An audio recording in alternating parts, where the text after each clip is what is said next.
আশা করি সকালে ভালো আছো। তো আজকে হলো আমাদের রিয়াকশন পর্ব নাম্বার 1। আমরা যার কাছে রিয়াকশন দিতে যাচ্ছি সেটা কোনো সাধারণ মানুষ নয়, সেটা হলো একটা কবিরাজ। তো তোমরা ভাবতে পারো সে কবিরাজ কি হবে। তো তোমরা প্রথমে তার কমেন্টটা দেখো, তার আইডির নামটা কি। জি, আইডির নামটা হচ্ছে জিন বুথ গেমার। বাইরে ভাই জিন পালে নাকি।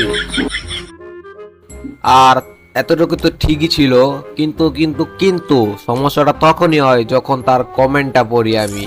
ভাই কি কমেন্ট করে এগুলা। আইডি অপশনে এবং তার আইডি কোডটা সার্চ করে দেখলাম। ও ভাই, রেড জিন, লাল কালার জিন পালে নাকি ভাই, কি নাম এসব ভাই। আরে ভাই কি এন্ট্রি ভাই রে ভাই। আবার দেখা যাচ্ছে মাস্টার 11,000 স্কোর ভাই রে ভাই। তো তার পরনে রয়েছে অ্যাঞ্জেলিক প্যান্ট, যেটা হুইল পাউডার দিয়ে দেওয়ার কারণে সাদা হয়ে